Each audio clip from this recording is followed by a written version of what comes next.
E commerce సంస్థ Amazon కు సొంత ఉద్యోగులే కుచ్చుటోపీ పెట్టారు. హైదరాబాద్ కేంద్రంగా పనిచేసే ఉద్యోగులు గతంలో పనిచేసి మానేసిన వారే అమెరికా డెలివరీ ఏజెన్సీ వాళ్లతో కలిసి ఈ కుట్రకు తెరలేపినట్టు తెలుస్తోంది. నకిలీ ట్రిప్పులతో డెలివరీ చేసే వారికి చెల్లించే కమిషన్ పేరిట భారీగా సొమ్ము చేసుకున్నారు. ఈ కుట్రతో అమెజాన్ కు 102 కోట్ల రూపాయలకు పైగా నష్టం వాటిల్లినట్లు తెలుస్తోంది. హైదరాబాద్ కేంద్రంగా ఈ మోసం జరగడంతో పోలీస్ కేసు నమోదైంది. ఈ మోసంతో అమెజాన్ కు దాదాపు 102 కోట్ల రూపాయల నష్టం వాటిల్లినట్లు సైబర్ సెక్యూరిటీ బ్యూరోకు ఫిర్యాదు చేయడంతో దర్యాప్తు మొదలుపెట్టారు.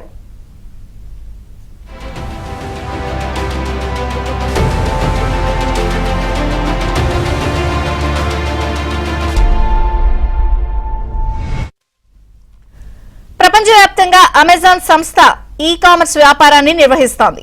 ప్రపంచవ్యాప్తంగా పలు దేశాల్లో సరుకుల డెలివరీ వ్యాపారంలో అగ్రస్థానంలో ఉంది. ఈ క్రమంలో కస్టమర్లకు అవసరమైన సాంకేతిక సాయం మొత్తం హైదరాబాద్ నుంచి అందుతోంది. అంతేకాదు కస్టమర్ ఆర్డర్ చేసిన సరుకు ఎక్కడుంది అనే విషయం ఎప్పటికప్పుడు అమెజాన్ కార్యాలయంలో ట్రాక్ అవుతుంది. బార్ కోడ్లను స్కాన్ చేయగానే ఈ సరుకు ఎక్కడి నుంచి ఎక్కడికి వెళ్లాలి అనే స్పష్టత వచ్చేస్తుంది. కస్టమర్ కు డెలివరీ ఇచ్చే వారి ఫోన్లలో ప్రత్యేక యాప్ ఉంటుంది. డెలివరీ కోసం స్థానిక షిప్పింగ్ సెంటర్ నుంచి వస్తువులను తీసుకునే తర్వాత చెక్ ఇన్, డెలివరీ చేసిన తర్వాత చెక్అవుట్ చేస్తారు. ఇలా డెలివరీ చేసే వారి జీపీఎస్ ను ఎప్పటికప్పుడు అమెజాన్ ట్రాక్ చేస్తుంది. హైదరాబాద్ లోని గచ్చిబౌలిలో ఏర్పాటు చేసిన కాల్ సెంటర్ ద్వారా ప్రపంచవ్యాప్తంగా అమెజాన్ డెలివరీ కార్యకలాపాలను పర్యవేక్షిస్తూ ఉంటారు. ఇది అమెజాన్ కమ్యూనికేషన్ రిలే కేంద్రంగా వ్యవహరిస్తోంది.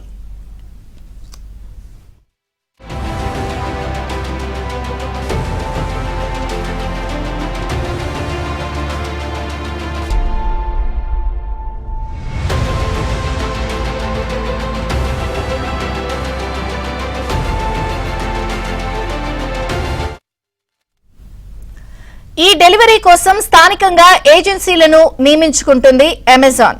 డెలివరీ కోసం వెళ్లినప్పుడు కస్టమర్ స్పందించకపోయినా, అందుబాటులో లేకపోయినా, వివిధ కారణాలతో వస్తువులను తీసుకోవడానికి నిరాకరించినా ఆ విషయం యాప్ లో నమోదు చేస్తారు. ఆ సమయంలో కస్టమర్ ఆర్డర్ చేసిన వస్తువులను డెలివరీ చేయడానికి ఎంత దూరం ప్రయాణించారో లెక్కించి అందుకైన ఖర్చును డెలివరీ సంస్థలకు అమెజాన్ చెల్లిస్తుంది. ఇక్కడే ఉద్యోగులు, ఏజెన్సీలు మోసానికి పాల్పడ్డాయి. హైదరాబాద్ లో రిలే కమ్యూనికేషన్ సెంటర్ ఉద్యోగులను ప్రలోభపెట్టారు. గతంలో అమెజాన్ లో పనిచేసి మానేసిన వారు దీనికి సూత్రధారులుగా వ్యవహరించారు. అమెరికాలో సరుకుల డెలివరీకి వెళ్లకుండానే వెళ్లినట్లు నకిలీ ట్రిప్పులు నమోదు చేయించడం, ఆ తర్వాత వినియోగదారులు లేరని చెప్తూ వారికి కమిషన్లు చెల్లించారు.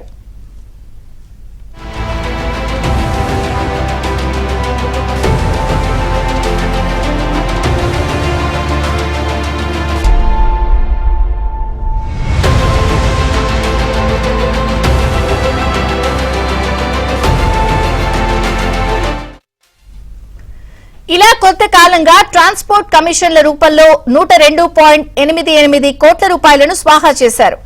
అమెజాన్ ఇంటర్నేషనల్ ఆడిట్లు పెద్ద ఎత్తున ఇలాంటి లావాదేవీలు గుర్తించి ఆరా తీయడంతో అవన్నీ నకిలీవిగా తేలింది.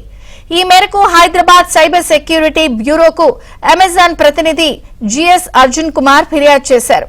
దీనికి సంబంధించి పలువురిపై కేసు నమోదు చేశారు.